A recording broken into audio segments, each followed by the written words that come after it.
Hi! Welcome back! Today we're here to talk about 2013's Thor the Dark World.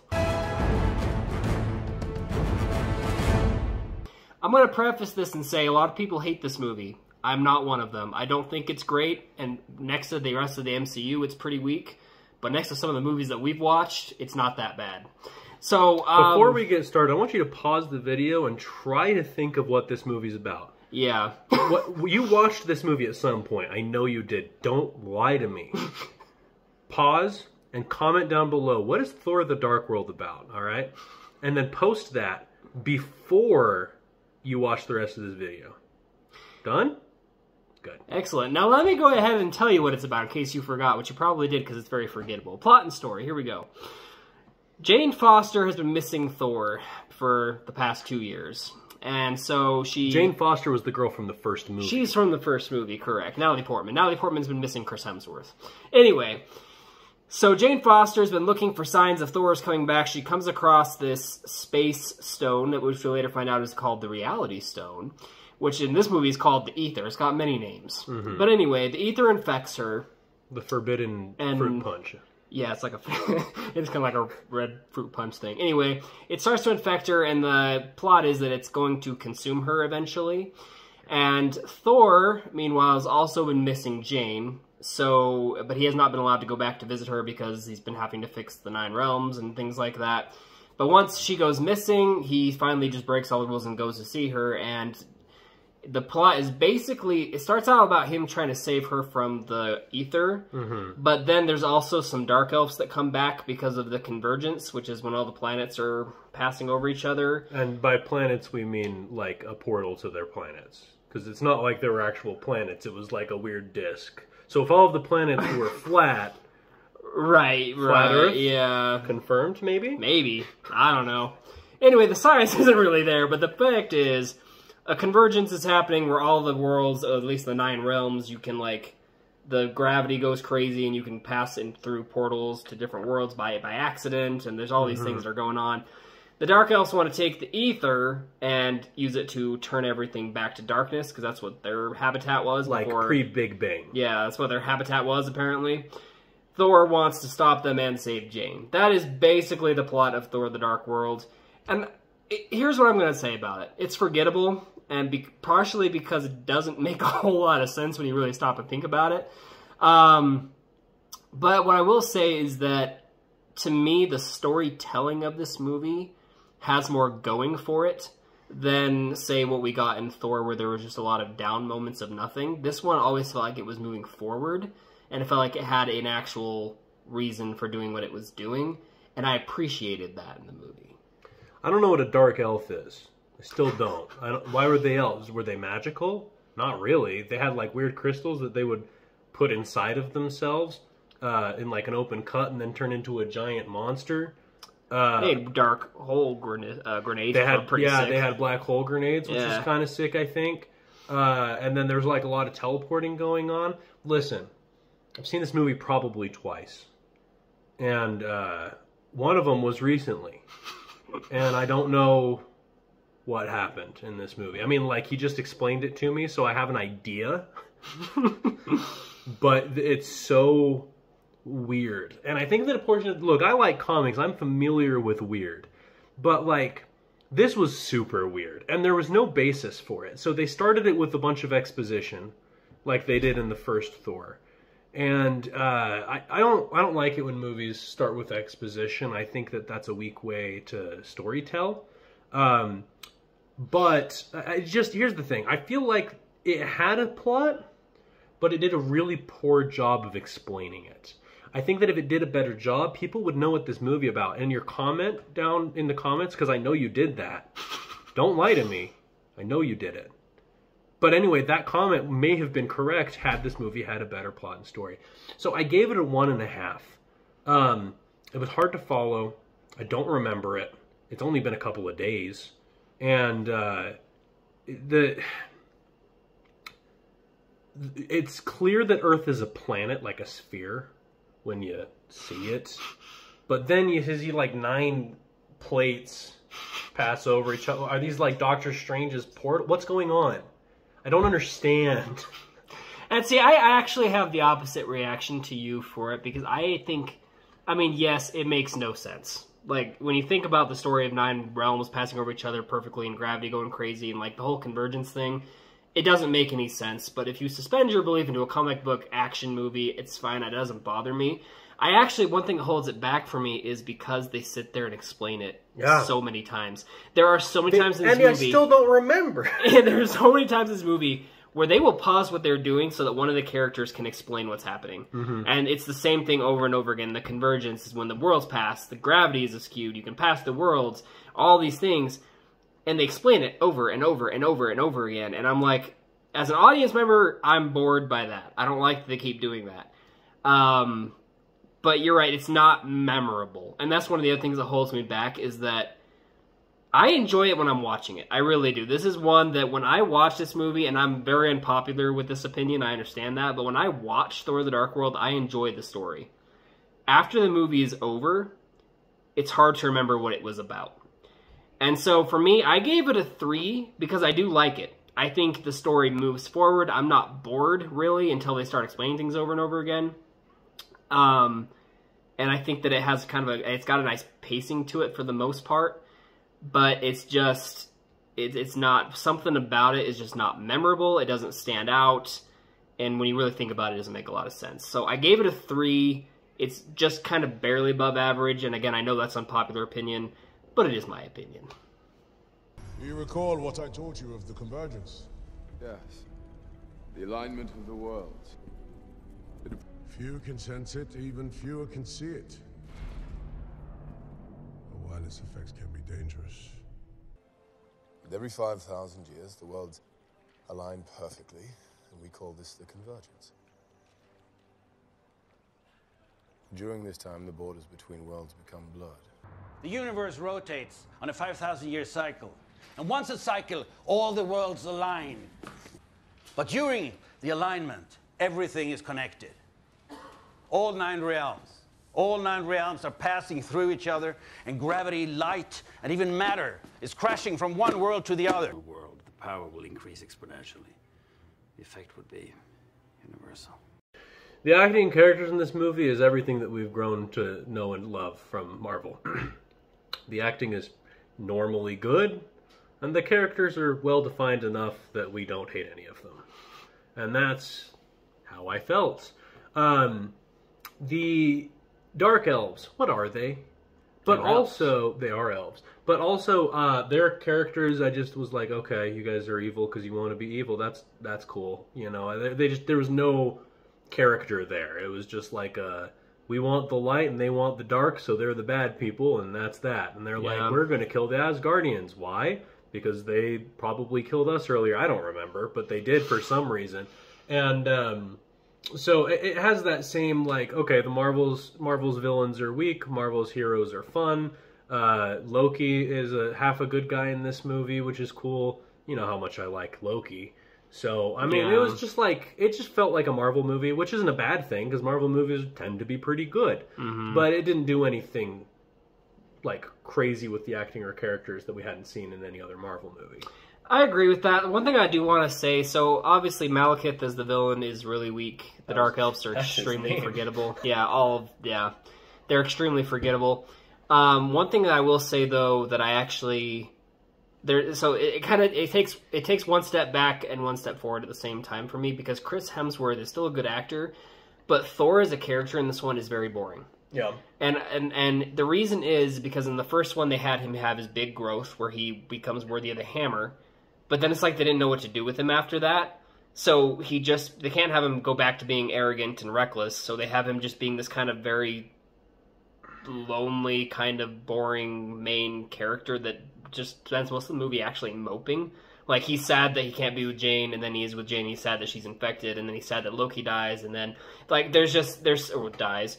But there's just so much that's like, Thor is not very interesting as a hero in this movie. He's basically, if you think about it, Captain America when he first comes back. Like, he got taken away from where he wanted to be. He's Mr. Perfect now. He says things that are super mature. He chooses peace instead of war when possible. And he's sad that Peggy is gone. Peggy in this case being Jane. Mm-hmm. So it didn't really feel like Thor. Yeah, well, to me, it's like they didn't know what they wanted Thor to be yet, and that was kind of a problem. And so it actually holds me back a little bit in that sense, because when you get to Ragnarok, he suddenly has a lot of personality. Yeah. But he doesn't in this one yet, and so I didn't particularly enjoy Thor as a character in this movie. Chris Hemsworth is always great as an actor, but I don't like watching Thor. What I will say, though, with the step forward is the side characters that were in the first movie, who I thought were really forgettable and not that interesting, they gave more to do in this one, and so they were more fun to watch. Like, I enjoyed watching Darcy in this one more than I enjoyed watching her in the first one. I enjoyed watching... Yeah, her character was kind of weird, though. Yeah. I'm just not a fan of that character, but Yeah. that's nothing to do with them. They did fine. I liked Dr. Selvig more in this movie because he had more fun. He was able to have more fun in this one. I thought Jane Foster, for whatever reason, Natalie Portman in this one, I like better than I did in the first one. Probably because they're not trying to force them to fall in love in this one. They've already gotten past that, so you don't have to watch the cringy love scenes. So a lot of the side characters I enjoy more, but I don't enjoy Chris Hemsworth as much. I still love Tom Hiddleston. Loki actually is the best character in this movie by far. Sure. So I gave it a 3 as well. It's probably exactly what I gave the first one because it took a step forward and a step back, so it really didn't move. So I gave it a 3 on an acting and characters front. Yeah, and if I didn't say it, I also gave it a 3. This is so unlike you, brother. So clandestine. Are you sure you wouldn't rather just punch your way out? If you keep speaking, I just might. Fine, as you wish. I'm not even here.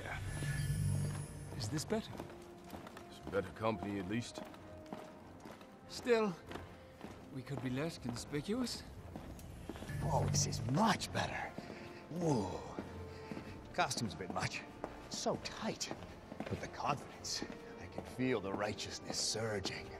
Hey, you want to have a rousing discussion about truth, honor, patriotism? God bless them. Action is okay. I kind of felt, a lot of it felt like Star Wars to me a little bit.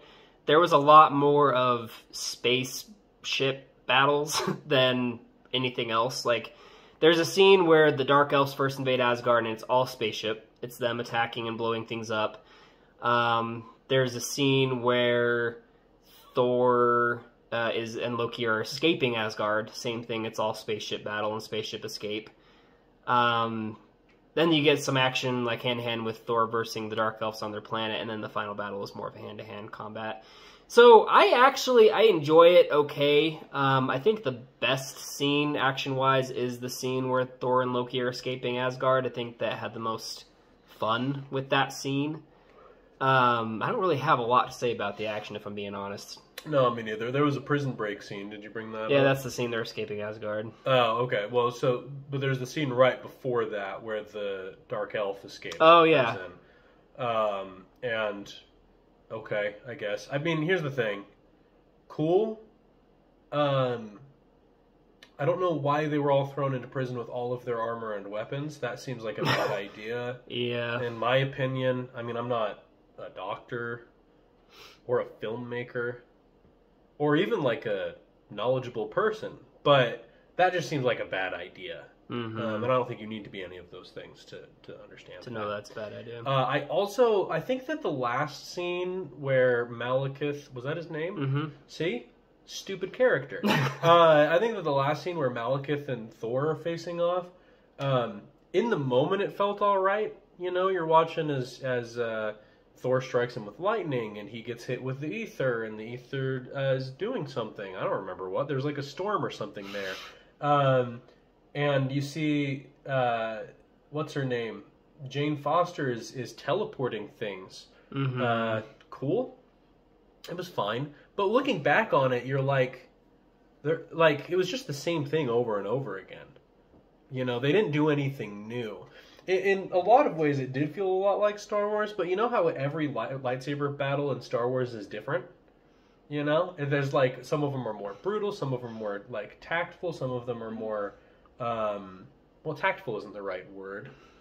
Delicate in the case of Ben Kenobi versus Darth Vader in A bit. New Hope. Yeah, sure, but I was thinking some of them use different tactics. Sure. You know, and it's like there's some of them use a lot of force, some of them use a lot of like physical force. So it just felt like every one was a little different.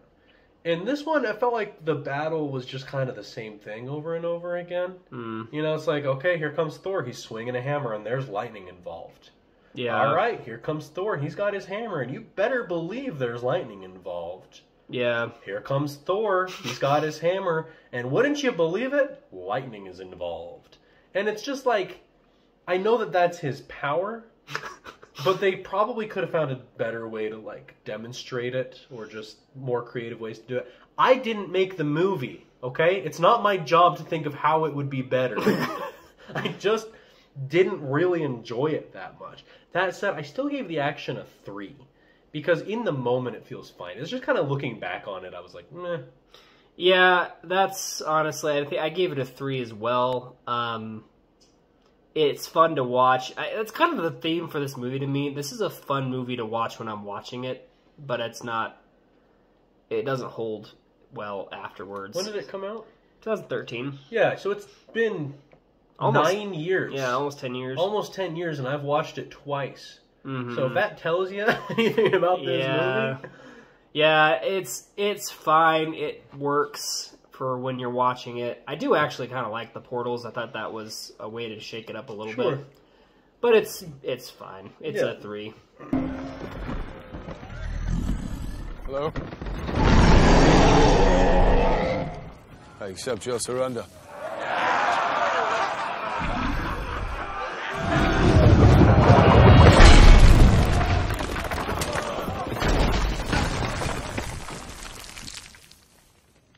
Anyone else? Cinematically, this movie hurts, and I think actually the cinematics is a big reason it hurts, and I'm going to give you an example. There is the scene, the Dark Elves are attacking Asgard, and that should be an intense moment, because Asgard, all these Asgardians are getting blown up, or black hole grenaded, or Thor's mom dies, all these things are happening. Oh, yeah, Thor's mom dies. Yeah, Thor's mom dies in this movie, so there's a lot that happens in that scene. But the score that is in the background in that scene is so mellow. It's so calm. There's nothing in it that gives you any feeling of like, oh no, what's going to happen? And the score really helps set the tone for the movie. So when you have a score that doesn't do anything besides just make this really like calm beat, like that one was doing, sorry, I think it was going to die. So when you get that, when you get the score that does something like that, it's not good. It makes the movie seem boring. It makes the movie feel bland. It makes you not care about what's happening. And that's what the score does largely throughout the whole movie. Something else I noticed too is the color scheme of this movie is either gold or gray. Yeah. And that is the only two colors. I mean, maybe on Earth you get a couple more colors, but Earth is like barely in the movie. You're mostly on Asgard or in the Dark World, and those are gold and gray. So the color scheme is just bland. And so you're watching this bland background, you're hearing this really bland and boring music, and nothing about it makes you care. Nothing about it makes you get invested. And I think that's honestly a big reason why this movie fails the way it does for so many people, is because cinematically they did nothing to help this movie stand out. Yeah. Absolutely nothing. It's true. One thing that I will say is that during the funeral of Thor's mom, they play this song that you've probably heard. You know what? They played it at the end of the Oscars this year. But it's a Spanish song that goes, voy a gozar, vivir mi vida, la la la la. Now, they didn't play that actual song, but they played a song that sounded exactly like it. It had the same chord progression, and it had the same like melody. And so when they played that song, I was dancing and living my life, oh, la la la la, you During know? the funeral. Yeah, but it was a funeral scene. So a lot of the music, it was fine. It just didn't match the tone of the movie. And the tone of the movie was more established in this movie. A lot of the times in Marvel movies, you get a lot of like cheesy jokes. You get a lot of like reliefs, you know, because it's not all tense. This movie felt a lot more tense, which it was kind of a thing that they were doing with a lot of the second movies in Phase 1 or Phase 2. This is Phase 2? Yeah. That's crazy. Okay, yeah, you were getting like a lot of the movies during that time were a little bit less cheesy, but this one just felt like almost not enough. Yeah. They needed to do something to lighten the mood, change the color scheme. It kind of felt like a rainy day. Yeah. You know? Yeah. The whole movie just felt like a rainy day. Look, I gave the cinematics a 3, but looking back on it, you know what? Edit it. It's a 2. Yeah, I gave it a 2 as well. I'm not going to say they're abysmal because they weren't Hulk. And they weren't, they didn't do things that made me, like, gasp in horror. Yeah. But they're below average for sure. And this is, like I said, this is to me what makes this movie so bland and forgettable is the cinematics. They didn't do anything cinematically to make it pop. So I gave it a 2.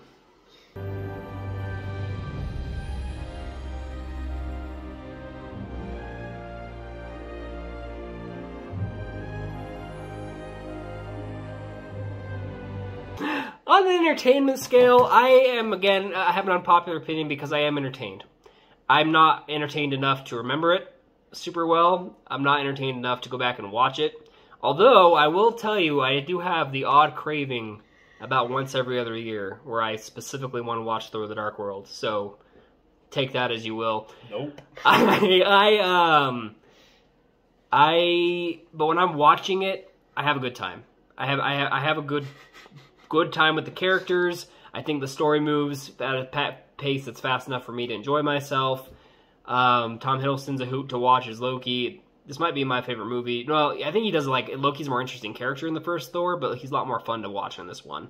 Probably. So, anyway, I gave the entertainment a 3 because I am entertained. And I enjoy watching Thor the Dark World. You can throw your tomatoes at me. I don't really care. I think it's a fun movie enough. Not like super fun, but fun enough. This movie is so boring, I'm yawning talking about it. I did not have fun watching it. Now, I wasn't actively will you end, please? Like I've said to many movies in the past. So, that at least is worth 2 points. But I didn't like it. For sure. I've watched it again. I've watched it twice, okay? And I'm not proud of either of those times, to be honest with you. I wouldn't do it again if given the opportunity. That's 5 hours of my life I'll never get back. Which I've spent more time doing dumber things. But look, if you haven't seen this movie, I'm not even going to tell you that you should. If you haven't seen this movie, that's all right. It's okay. If you want to watch it, you can. I'm not your dad, but unless I am your dad, future down the line, if I'm talking to my own child, I guess, yeah. If you're watching this down the line, future children, you don't need to watch this. At least not until you're older.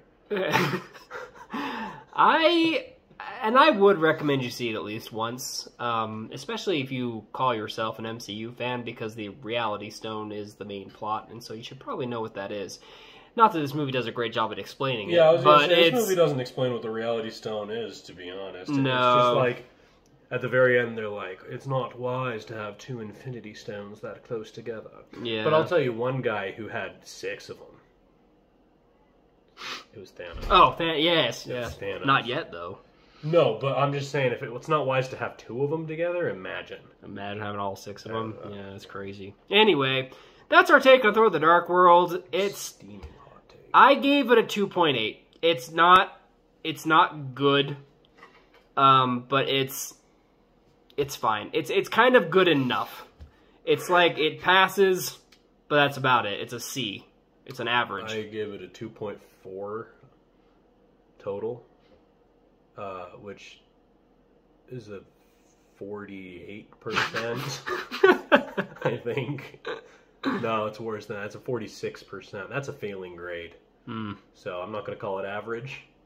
Because if you got a 46% in the class, you have to retake that class or drop out. That's fair. So we have a little bit different view on it, but if you put our scores together, it's actually... I gave it 2.8, you gave it 2.6. 2.6? But So, it's still a failing grade. It's still not great. That's a 52%. Yeah. You still got to retake this class.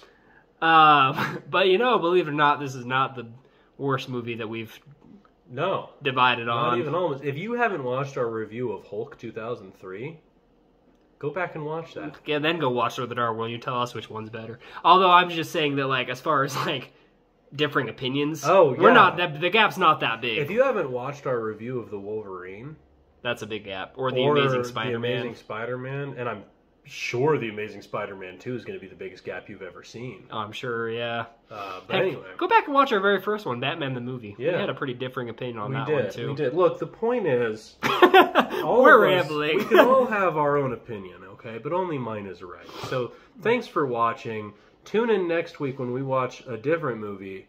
And then after that, we'll probably trip some old ladies in a Walmart parking lot. Yeah, we're not going to do that last part. But we will watch another movie, 2014's Captain America the Winter Soldier.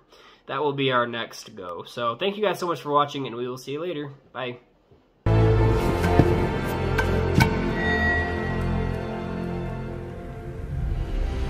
It belongs to you, if you are worthy of it. I shall try to be. If I were proud of the man my son had become, even that I could not say. It would speak only from my heart. Go, my son. Thank you, Father.